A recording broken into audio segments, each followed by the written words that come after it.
And nutrition. तो जैसा कि हम लोग जानते हैं कि जितने भी लिविंग ऑर्गेनिज्म होते हैं उन सभी लिविंग ऑर्गेनिज्म को अपने लाइफ के प्रोसेस को, जो बायोलॉजिकल प्रोसेस होता है, उसकी एक्टिविटी को एक्ट करने के लिए एनर्जी की आवश्यकता होती है। और ये जो एनर्जी है लिविंग ऑर्गेनिज्म जो है वह कहाँ से ऑब्टेन करते हैं? तो वह इस एनर्जी को ऑब्टेन करने के लिए फूड करते हैं, फूड लेते हैं। इसका मतलब यह हुआ कि ये जो एनर्जी प्राप्त होता है उन्हें, वह फूड के द्वारा प्राप्त होता है। वह फूड से अपने एनर्जी को ऑब्टेन करते हैं। तो यहाँ पे क्वेश्चन राइज होता है कि ये फूड क्या है, व्हाट इज फूड? तो फूड जो है यह एक प्रकार का फ्यूल है, a kind of fuel which provide energy to all living organism. तो ये जो फूड है यह एक प्रकार का फ्यूल है जिस फ्यूल के द्वारा जितने भी लिविंग ऑर्गेनिज्म है वह सभी जो है सो क्या करते हैं, एनर्जी को ऑब्टेन करते हैं, एनर्जी को प्राप्त करते हैं। तो जिस प्रकार से आप जो है नॉन लिविंग में भी देखते हैं कि बहुत सारे व्हीकल्स जो होते हैं, वाहन, उनको चलाने के लिए फ्यूल की जरूरत पड़ती है। उस फ्यूल के द्वारा उन्हें एनर्जी प्राप्त होता है जिसके द्वारा वह मूव करते हैं, है ना। उसी प्रकार से लिविंग ऑर्गेनिज्म को भी ये फूड जो है एक फ्यूल की तरह काम करता है। इससे उन्हें एनर्जी मिलता है और उस एनर्जी का इस्तेमाल वह डिफरेंट टाइप्स के एक्टिविटी में करते हैं। तो यहाँ पे जैसा कि देखिए लिखा हुआ है organism get energy from food, यानी कि जितने भी ऑर्गेनिज्म होते हैं वह फूड से ही अपनी एनर्जी को ऑब्टेन करते हैं। फूड क्या है? तो यह एक ऑर्गेनिक सब्सटेंस है जो वह अपने भोजन के रूप में ऑर्गेनिज्म टेकन करता है। और ये हमारे हर जितने भी लिविंग ऑर्गेनिज्म होते हैं उन सभी को एनर्जी जो है वह कंटिन्यूअसली चाहिए, लगातार इसकी जरूरत पड़ती है ताकि जितने भी शरीर के अंदर बायोलॉजिकल प्रोसेस है वह सारे बायोलॉजिकल प्रोसेस कंटिन्यू काम करते रहें। तो ये फूड जो है काम कैसे करता है? तो जैसा कि हम लोग जानते हैं कि फूड इसमें जो हमारा भोजन होता है इसमें केमिकल रिएक्शन होता है। ये जब हम इसको भोजन को टेकन करते हैं तो जब ये हमारे बॉडी के अंदर जाता है तो मेटाबॉलिक प्रोसेस होता है, केमिकल रिएक्शन होता है। और इस केमिकल रिएक्शन में के द्वारा जो है केमिकल एनर्जी प्रोड्यूस होता है। और इसी केमिकल एनर्जी को ऑर्गेनिज्म के द्वारा डिफरेंट टाइप्स ऑफ वर्क में उसको इस्तेमाल किया जाता है, उसको कंज्यूम किया जाता है, उसको यूज किया जाता है। तो हम लोग ये जो एनर्जी है वह हमारे शरीर के लिए बहुत आवश्यक है, क्योंकि हम लोग दिन भर कोई ना कोई एक्टिविटी करते रहते हैं। हम जो भी काम करते हैं, खेलना, कूदना, पढ़ना, लिखना, दौड़ना, है ना, आप जो भी वर्क करते हो उन सभी वर्क में एनर्जी की जरूरत पड़ती है, एनर्जी चाहिए उसके लिए। यहाँ तक कि यदि हम सोए रहते हैं, स्लीपिंग मोड में रहते हैं, सोए रहते हैं, तो हमको लगता है कि हम यहाँ पर कोई एक्टिविटी नहीं कर रहे हैं और इसके लिए हमें कोई एनर्जी की जरूरत नहीं पड़ेगी। लेकिन ऐसा नहीं होता है। जब आप सोए रहते हैं उस समय भी हमें एनर्जी की आवश्यकता होती है, क्योंकि उस समय भी हमारे शरीर के अंदर जितने भी लिविंग ऑर्गेनिज्म है उसके बॉडी के अंदर जब वो स्लीप करते रहते हैं उस समय भी उनको एनर्जी की आवश्यकता होती रहती है और लगातार होती रहती है, क्योंकि उनके शरीर के अंदर बहुत सारे बायोलॉजिकल प्रोसेस जो है वह एक्टिवेट रहते हैं, वे सभी काम करते रहते हैं। जैसे कि हमारा जो हार्ट है वह नॉन स्टॉप काम करते रहता है, नॉन स्टॉप ब्लड को सप्लाई करते रहता है। तो जब वह नॉन स्टॉप ब्लड को सप्लाई करते रहता है जिसके कारण हमारे पूरे शरीर में ब्लड का सर्कुलेशन होते रहता है, तो इस नॉन स्टॉप हार्ट को काम करने के लिए हमें एनर्जी की जरूरत पड़ती है, उसे एनर्जी की एनर्जी चाहिए। उसी प्रकार से हमारा लंग्स है, हम सोए भी रहते हैं तो भी हम सांस लेते रहते हैं, ब्रीदिंग करते रहते हैं, तो उसको एनर्जी चाहिए लंग्स को काम करने के लिए। हमारा ब्रेन उस समय वह काम करते रहता है, इसीलिए आप कोई स्वप्न देख पाते हैं, सोए रहते हैं, नींद में रहते हैं, आप स्वप्न देखते हैं, तो इसका मतलब है कि आपका ब्रेन काम कर रहा है, तभी तो जो है आप स्वप्न देख पाते हैं। तो उस ब्रेन को काम करने के लिए उस समय उसको एनर्जी की जरूरत पड़ेगी। तो इस तरह से हमारे शरीर में जो भी वर्क होता है वह लगातार वह काम कर रहा है, इसके लिए लगातार जो है सो एनर्जी की जरूरत होती है। तो ये सिर्फ हमारे लिए ही नहीं बल्कि जितने भी लिविंग ऑर्गेनिज्म है वह ये चीज उन सभी पर लागू होता है, उन सभी लोगों को लगातार एनर्जी की आवश्यकता होते रहती है। तो सबसे सिंपलेस्ट फूड जो होता है वह है ग्लूकोज। सबसे सिंपलेस्ट फूड कौन है? ग्लूकोज। तो ग्लूकोज को सिंपलेस्ट फूड क्यों कहा जाता है? क्योंकि यह एक ऐसा फूड है जिससे हमें जिसको हमारे शरीर के द्वारा बहुत ही आसानी से एब्जॉर्ब कर लिया जाता है और एब्जॉर्ब कर तुरंत उससे हमें एनर्जी में कन्वर्ट कर देता है, जिस कारण से इसे हमें तुरंत एनर्जी मिल जाती है। इसलिए इसको जो है सिंपलेस्ट फूड कहा जाता है। ग्लूकोज को हम लोग शुगर भी कहते हैं, ग्लूकोज को हम लोग शुगर के नाम से भी जानते हैं। तो ये बहुत ही सिंपलेस्ट होता है, इसीलिए आप ग्लूकोन डी पीते हैं तो ग्लूकोन डी पीते ही तुरंत आपको जो है एनर्जी मिल जाता है, क्योंकि उसमें ग्लूकोज रहता है। वह व्हाइट पाउडर के जैसा जो रहता है वह ग्लूकोज रहता है, जो बहुत ही सिंपल होता है, उसको डाइजेशन की जरूरत नहीं पड़ती है और उससे तुरंत आपका बॉडी तुरंत उसे एब्जॉर्ब कर लेता है और तुरंत उससे आपको एनर्जी मिल जाती है। और कॉम्प्लेक्स फूड जो है वह स्टार्च को कहा जाता है। तो स्टार्च जो होता है वह कॉम्प्लेक्स होता है, इसको ये जो है इसको केमिकल रिएक्शन की जरूरत पड़ती है, क्योंकि इसमें बहुत सारे छोटे छोटे कंपाउंड जो है सो कंबाइंड रहते हैं जो मिलकर स्टार्च को फॉर्म करता है। तो इसको ये पहले ब्रेक होगा केमिकल रिएक्शन के द्वारा, ये टूटेगा और टूटने के बाद फिर जो है सो ये हमारे बॉडी के द्वारा एब्जॉर्ब किया जाएगा। तो इसलिए इसको कॉम्प्लेक्स फूड कहा जाता है और इसको ग्लूकोज को ये सिंपल फूड कहा जाता है। स्टार्च और ग्लूकोज को कंबाइंड रूप से हम लोग कार्बोहाइड्रेट भी बोलते हैं। Starch and glucose, starch and glucose also known as carbohydrate। इसका जनरल नेम है glucose is also known as carbohydrate। तो ये इसका कार्बोहाइड्रेट जो है इसका जनरल नेम है, इसको कार्बोहाइड्रेट के नाम से भी हम लोग जानते हैं।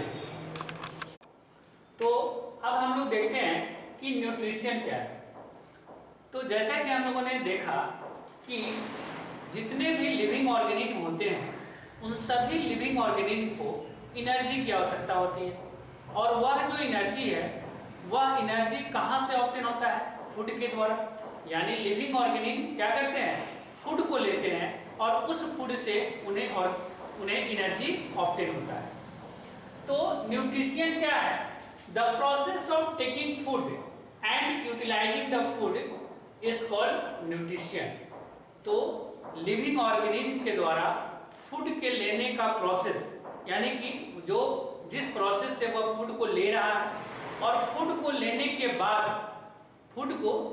बाद उसको अपने बॉडी के अंदर यूटिलाइज कर रहा है, क्योंकि जितने भी इस नेचर में हर लिविंग ऑर्गेनिज्म का अपना एक अलग खास प्रकार का फूड होता है जिससे वह टेक इन करता है, और उस फूड को लेने के बाद वह उसके बॉडी के अंदर जाता है, उसके शरीर के अंदर जाता है, और वह उससे जो एनर्जी ऑब्टेन होता है उसको वह अपने बॉडी के बायोलॉजिकल प्रोसेस में यूटिलाइज करता है।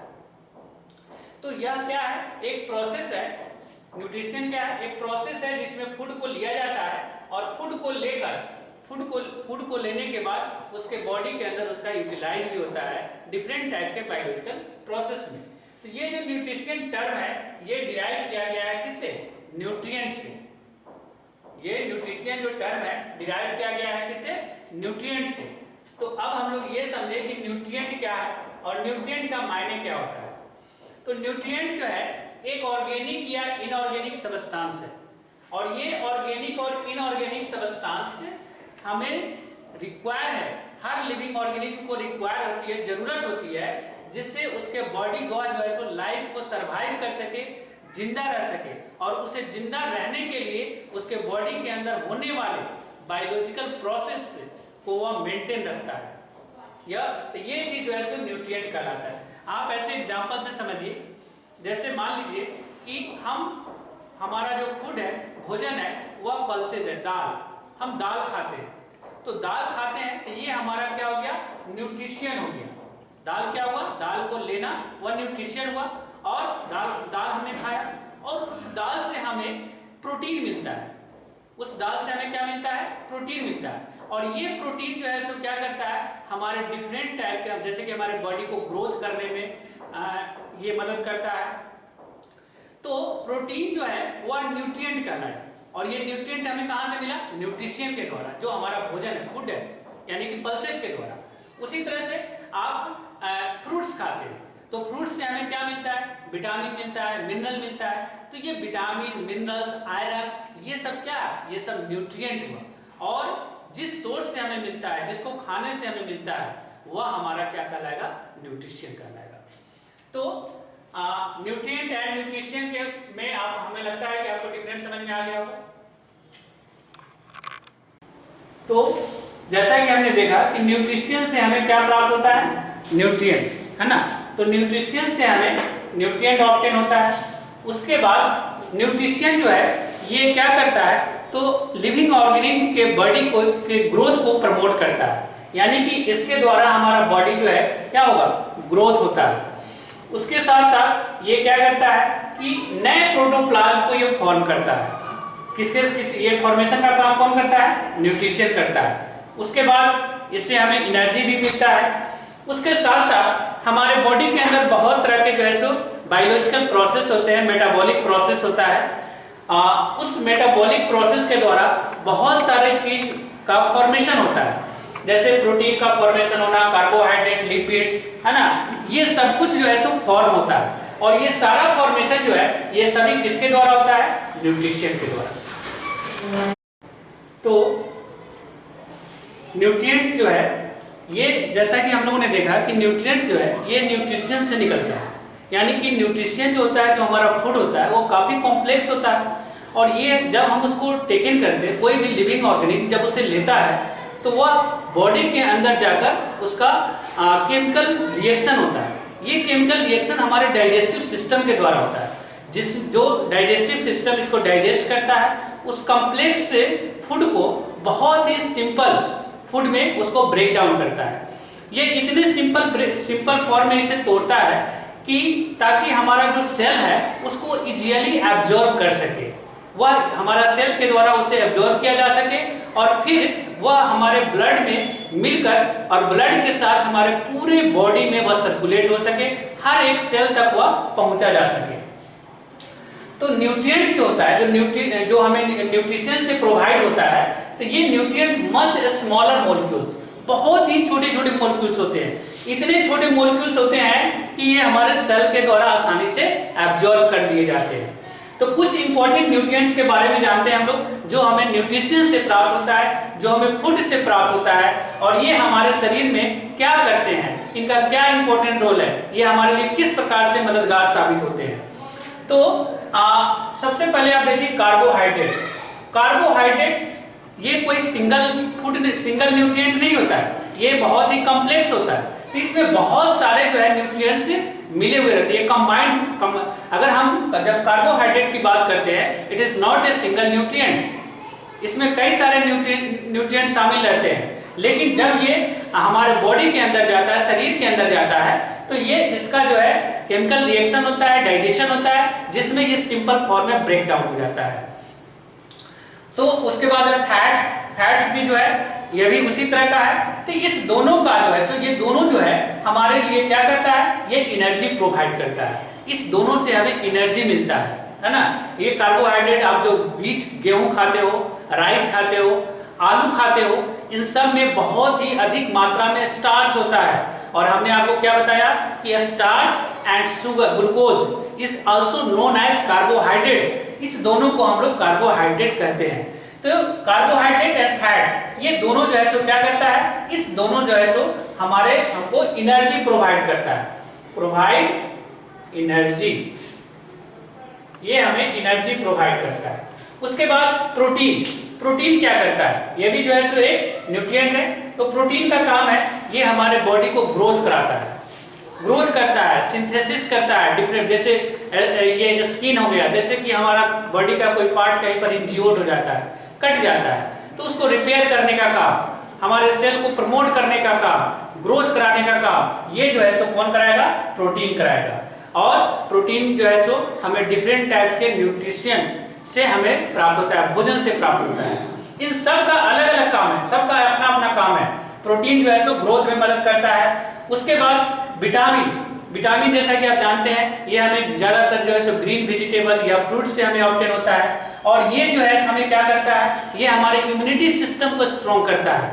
ये हमारे जो है शरीर को बीमारियों से लड़ने की क्षमता प्राप्त करता है, जिससे हम बहुत सारे बीमारियों से लड़ पाते हैं, हमारा शरीर लड़ पाता है और उन बीमारियों से हमें बचाता है।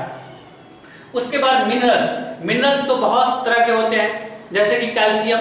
तो कैल्शियम क्या है, एक मिनरल है, और इस कैल्शियम का रोल आप जानते हैं कि हमारे बॉडी के लिए क्यों जरूरी है, क्योंकि ये हमारे शरीर के बोन्स को बनाता है, इनसे हमारी हड्डियां मजबूत होती है। उसके अलावा iron is also a minerals, iron एक मिनरल्स है, और ये जो है आयरन क्या करता है, ये हमारे शरीर में ब्लड को बनाता है। तो ये जितने भी न्यूट्रिएंट्स हैं इन सभी का अपना अलग अलग फंक्शन है, और ये हमें सभी जो है ना फूड के किसी न किसी फूड से ऑब्टेन होता है, किसी न किसी फूड से प्राप्त होता है।